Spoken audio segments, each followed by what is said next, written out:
सा सा रे सा द प द सा रे ग रे ग गुरुबा नमस्ते नमस्ते। ओ नमस्ते ल नमस्ते। क्लास सुरु गर्नु पर्यो।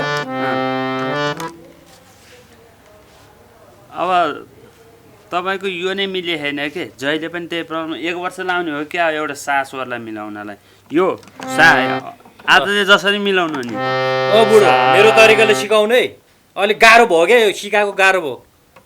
अब सजिलो त तरिका कसरी भात खान नि सजिलो हुँदैन पकाउनु पर्छ 6 महिना लाग्छ धान फलाउन ल सा ल यसरी भन्नुस् त सा यस्ता जाब यसले होइन के यस्तोले नि सानोले नि थिच्छन् यस्तोले थिच्छन् यस्तोले कहाँ त्यस्तोले होइन कि बुढ्याउलोले हो कि यसले हो यसले हो यस्तो सानो तिनीहरूले के थिच्नु भनेर के यसले हो ल सा भएन भएन होइन आज के भयो बिग्रियो के हो यो बिग्रिया होइन तपाईँको भोइस बिग्रिया भोइस ए बुढा कहाँ बिग्रिन्छ यस्तो राम्रो स्वर छ मैले जे भन्छु त्यो गर्नु न यहाँ सा के आनन्द मिठोसँग भन्ने हो क्या जाब यस्ता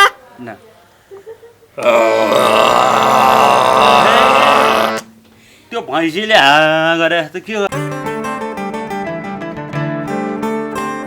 त्यो भएन अलि भएन तपाईँले सिकाउनै जाने छैन के कहाँ त्यस्तो भनेर हुन्छ राम्रोसँग सिकाउनु पर्यो नि कस्तो रहेछ ओ बुढो यो टोलमा फेरि इन्स्टिट्युट राख्न मन छ कि छैन फेरि आजभोलि यहाँ नहानेको धेरै भयो राम्रोसँग सिकाउने नि गुरुलाई त्यस्तो भन्नुहुन्न के ल गुरु होइन फेरि ल गुरुलाई गोरु जस्तो व्यवहार गरेर हुन्छ अनि कहिले जाने 1 महिना भइसक्यो अहिलेसम्म सासो लागेको छैन अब 1 वर्ष लाग्छ केटाहरू बोलाइदिउँ भने पिटाइ खाने हो केटाहरूलाई बोलाइदिउँ राम्रोसँग सिकाउने भए सिकाउ न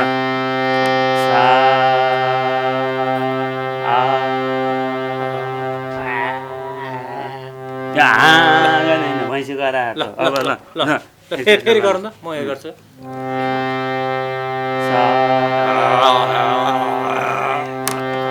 एकोरो के एकोरो भित्रैदेखिबाट एकोरो भित्रबाट भन्ने भित्रैदेखि त्यस्तो भन्नु पर्दैन हो भित्र बल्ल बुझेछ केटोले ल कहाँ भित्र गएको अनि भित्रैदेखि गाउने होइन नि त यहाँ आउनुहोस् बस्नुहोस् भित्र जाऊ भने हो त मैले भित्र जानु भने हो त अनि भित्रबाट स्वर निकालेर भित्रदेखि गौरे अहिले चाहिँ यार के भन्छ भित्र गर होइन के यहाँ भित्रदेखिबाट आवाज निकाल्ने भने भित्रदेखिबाट आन्द्रा भुडी सबै निकालेर ल ल आन्द्रा भुडी कहिले निकाल्नु ल ल हेरौँ त ल कसरी ल अब यो सा स्वरमा 1 वर्ष लाउने भएपछि अर्को यो रे यो ग म भन्ने त कहिले स्वर मिलाउनु त तपाईले किन टेन्सन गरिरहेको भने सिक्ने नि हो सिकेपछि त यत्रो यो टोलमा यसरी इन्स्टिट्युट राखेको छ गायक बन्न मन छैन तपाईँलाई गायक नबन्ने अहिले रामकृष्ण ढकाललाई च्यालेन्ज दिनुपर्छ अब हो ल रामकृष्ण ढकाललाई टप्ने हो भने ल मैले भने टेन्सन ल ल भन्नुहोस् त एकचोटि आफै थिचेर भन्नुहोस् त यो हार्मोनियमको जस्तै स्वर निकाल्नुहोस् है ल कुन यो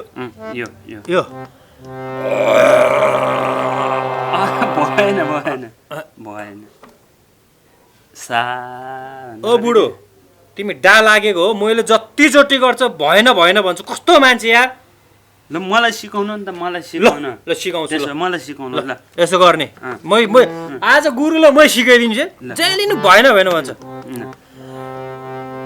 मैले जसरी भने त्यसरी भन्नु है कुन की हो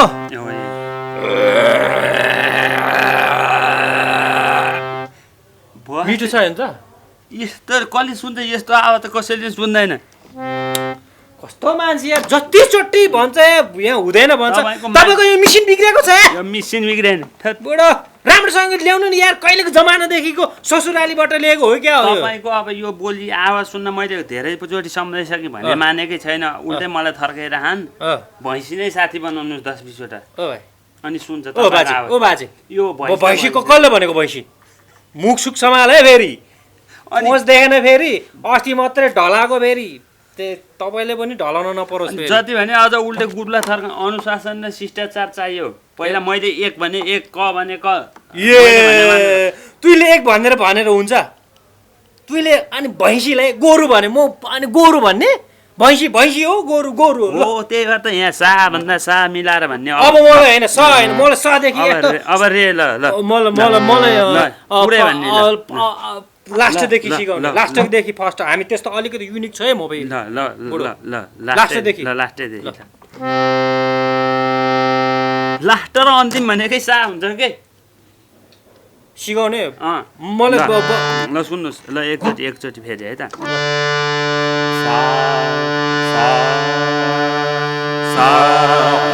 हो अहिले अलि मिल्यो ल।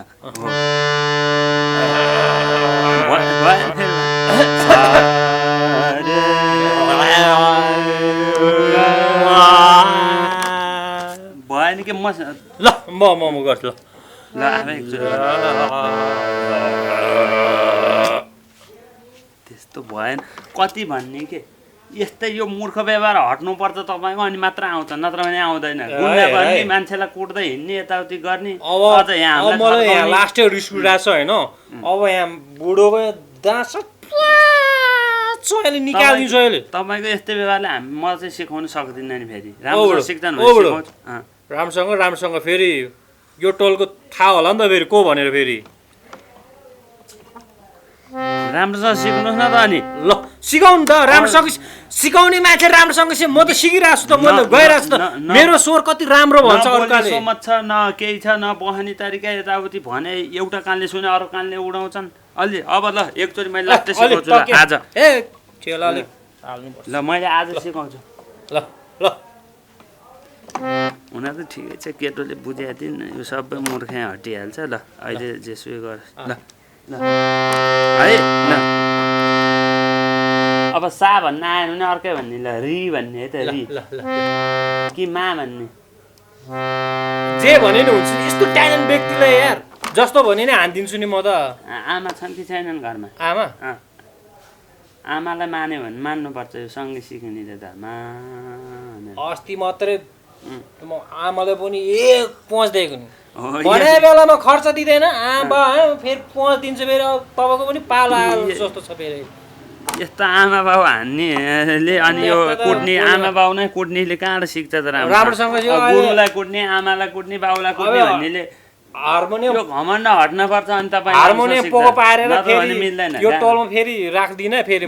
सबै गुन्डाले सबै तपाईँको जस्तो दादागिरी गर्नेले जाने भने यहाँ गल्ली गल्लीमा कलाकार पाइहाल्छ। तपाईँ मेरो गुरु हो म तपाईँलाई थर्काउँदिनँ नि त। राम्रोसँग सिकाउनु नि त। सिकाउनु राम्रो गोरु हो त कहाँ गोरु हो? गुरु भन्दैछु त गुरु हो। अनि ल ल राम्रोसँग सिकाउनु पर्छ के हामी जस्तो यस्तो वरिष्ठ व्यक्ति हामीसँग। ल ल एकैसाथ है एकैलाई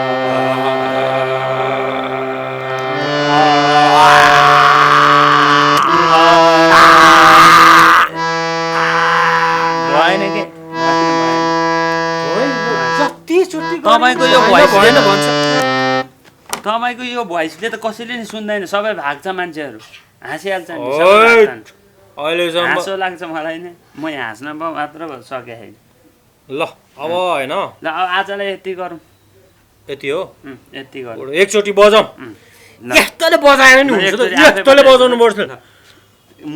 बजाएर हुन्छ त कस्तोले बजाउनु? यस्तोले भएन के यसले भएन। यस्तोले के यस्तोले बजाउने। अनि तपाईँको यो मूर्ख यो बाहिरतिर गुन्डा गर्दै यताउति दादागिरी सबै हट्नुपर्छ अनि मात्र आउँछ, नत्र आउँदैन।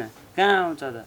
कति साधना तपस्या गर्नुपर्छ। अरूको के होइन मलाई जसरी सिकाउनु पर्यो। अब गुन्डा गर्दिनँ होइन। कसैले पनि दाँत भाँच्ने गरी म त्यसरी हान्दिनँ अब। तर म सिक्नु पर्यो फेरि राम्रोसँग सिकाएन भने गुरु सुरु भन्दैन फेरि दाँत यहाँ फी पनि दिनु नि फेरि है। ओ बाजे फी गुरु चाहिँ नगर ल मसँग फेरि।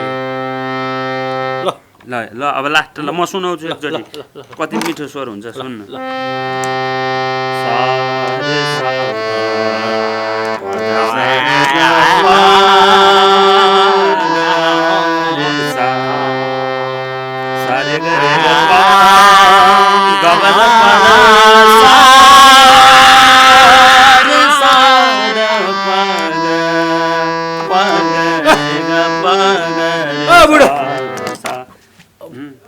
बजाउन आएको कि मलाई सिकाउन आएको हट अनि अब म बजाउँछु